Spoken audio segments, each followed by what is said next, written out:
कई बार हमें इस चीज का अंदाजा होता है कि हम अपने दुश्मन से कई गुना ज्यादा ताकतवर हैं, लेकिन फिर भी हम उसे हरा नहीं सकते। जिसका एक कारण एक्सेस फियर भी हो सकता है, क्योंकि हम अपने डर को समझ नहीं सकते और इसके पीछे तुम्हारी ही सोच है।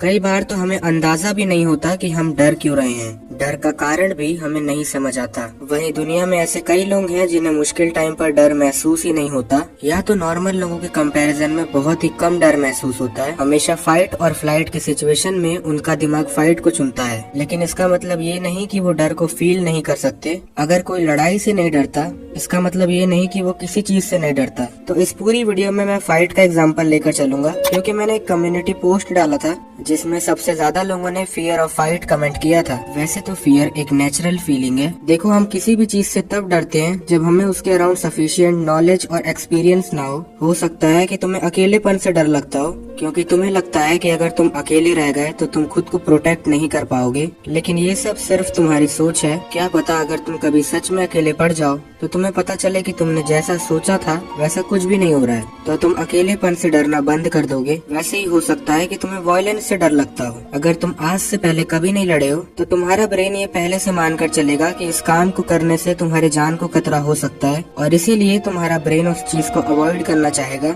जब भी तुम्हें ये नहीं पता होता कि किसी चीज को करने का फाइनल आउटकम क्या आएगा, तो तुम्हारा ब्रेन अनकॉन्शियसली ऑलरेडी ये डिसाइड कर लेता है कि वर्स्ट केसेस में तुम्हारे सर्वाइवल को खतरा हो सकता है, और तब ब्रेन तुम्हारी बॉडी में ऐसे हार्मोन्स रिलीज करता है जिससे तुम्हें डर लगता है। चलो, ये तो नॉर्मल केसेस में होता है, लेकिन अगर तुम्हारा डर बहुत एक्सट्रीम है, मतलब तुम्हें डर के मारे चक्कर आने लगते हैं या तो तुम डर से कांपने लग जाते हो, तो उसका एक कारण ओवर थिंकिंग भी हो सकता है। मतलब तुम्हारे दिमाग में एक से ज्यादा चीजें खोने का डर है। जैसे हो सकता है कि तुम्हें लगता हो कि अगर मैंने सामने वाले पर हाथ उठाया तो उससे कोई परमानेंट इंजरी हो सकती है, जिससे ये लड़ाई बहुत ज्यादा बढ़ जाएगी और उसके बाद तुम्हारे घर पर भी प्रॉब्लम आ सकती है। तो ऐसे में तुम लड़ाई को अवॉइड करने की कोशिश करते हो, यहाँ तक कि अगर सामने वाला पहले हाथ भी उठा दे तब भी तुम लड़ाई को अवॉइड करने की कोशिश करते हो। और तुमने नोटिस किया होगा कि अगर तुम सामने वाले पर हाथ नहीं उठाते और वो पहले हाथ उठा देता है तो तुम्हारा डर भी बढ़ जाता है। देखो, अगर मैं तुम्हें सीधी भाषा में बताऊं, तुम्हें डर को कम करने के लिए माइंडफुलनेस की जरूरत है।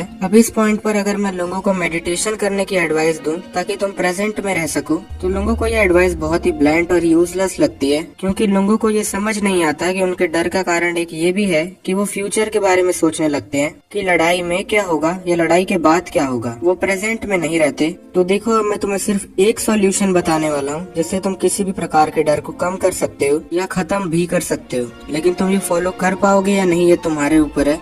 Challenge your fear. For example, जैसा मैंने तुम्हें स्टार्टिंग में बताया था, अगर तुम्हें लड़ने से डर लगता है तो तुम हार्ड स्पारिंग सेशंस लेना चालू कर दो, या अगर अंधेरे से डर लगता है तो पहले अंधेरे में अकेले जाने की जगह किसी दोस्त का सहारा लो। मतलब स्टार्टिंग में तुम्हें बिल्कुल सिक्योर रहते हुए डर का सामना करना है, क्योंकि जब तुम्हें ये पता लग जाता है कि तुम्हारे साथ वर्स्ट केस सिनेरियो क्या हो सकता है तो तुम डरना बंद कर देते हो। मान लो तुम जिंदगी भर ऐसे लोगों से लड़ते रहे जो तुमसे कमजोर थे और तुम्हें अब लगने लगा है कि तुम्हारा लड़ाई का डर खत्म हो चुका है, लेकिन ऐसा बिल्कुल नहीं है। तुम आज तक कभी हारे नहीं हो। तुम्हें पता नहीं है कि अपने से ताकतवर आदमी से लड़ने पर कैसा महसूस होता है। ऐसे में भले तुमने अपनी लाइफ टाइम में 100 लड़ाइयाँ लड़ रखी हो, पर तुम्हें अभी भी डराया जा सकता है। जैसा कि मैंने तुमसे कहा, अगर तुम किसी भी चीज का बेस्ट केस सिनेरियो और वर्स्ट केस सिनेरियो देख लेते हो तो तुम उससे डरना बंद कर दोगे। हालांकि एक्सेस डर होना कई बार मेडिकल प्रॉब्लम्स के कारण भी हो सकता है, पर यहाँ हम सिर्फ साइकोलॉजिकल बेसिस पर बात करेंगे। तो अगर अब मैं तुम्हें बस शॉर्ट में समझाऊं तो डर को खत्म करने के लिए तुम्हें उसे फेस करना होगा। अगर तुम्हें डर किसी स्पेसिफिक चीज से लगता है और तुम्हें उससे प्रॉब्लम है तो तुम्हें उस डर को स्लोली फेस करना चाहिए, जहाँ तुम्हें एनवायरनमेंट को कंट्रोल रखना है। अगर तुम्हारा डर लड़ाई है तो तुम्हें कोई मार्शल आर्ट्स क्लास ज्वाइन कर लेनी चाहिए, जहाँ तुम अपनी किसी भी पार्टनर के साथ स्पारिंग कर सकते हो। और मैं इतना तो कह सकता हूँ कि तुम पहली बार में तो वहाँ भी नर्वस होगे, तुम्हें वहाँ भी डर लगेगा, क्योंकि यहाँ तुम किसी ऐसे इंसान से लड़ रहे हो जो नॉर्मल इंसान से ज्यादा स्ट्रांग है। ऐसे ही अगर तुम मल्टीपल स्पारिंग सेशंस कर लेते हो तो तुम्हारा डर बहुत कम हो जाएगा कंपेयर टू नॉर्मल पीपल्स। अब तुम यहाँ कह सकते हो कि मुझे तो 10 चीजों से डर लगता है, लेकिन मेरे पास इतना टाइम नहीं है कि मैं उन सब को चैलेंज करूँ या फिर उन सब पर पैसे खर्चूं। तो देखो, ये सच बात है, हम डरते कई चीजों से हैं, लेकिन हमें उस डर को कंट्रोल करना आना चाहिए। तो देखो, किसी भी हार्ड सिचुएशन में पहले ये चीज इमेजिन कर लो कि तुम्हारे साथ यहाँ वर्स्ट केस सिनेरियो क्या हो सकता है। उसके अलावा तुम्हें इस सिचुएशन को मैनेज कैसे करना है, और अगर जरूरत पड़े तो उस वर्स्ट केस सिनेरियो के लिए तैयार भी रहो। देखो प्रॉब्लम यही है कि हम चीजों को मेस्ड अप नहीं करना चाहते, और हो सकता है कि ऐसा सामने वाला ना चाहता हो। हम चाहते हैं कि हम चीजों को स्मूथली सॉर्ट आउट कर लें, जो कि कई बार पॉसिबल नहीं होता है। तो आज से पहले तुम ऐसे लोगों से मिले होगे जो नहीं डरते, मतलब तुम जिस चीज से डरते हो वो उससे नहीं डरते, लेकिन ये डिफरेंस है ही क्यों? अब ऐसे में कई लोग कहेंगे कि डर सबको लगता है, वो बस अपने डर को हाइड कर रहे हैं, लेकिन ये पूरा सच नहीं है।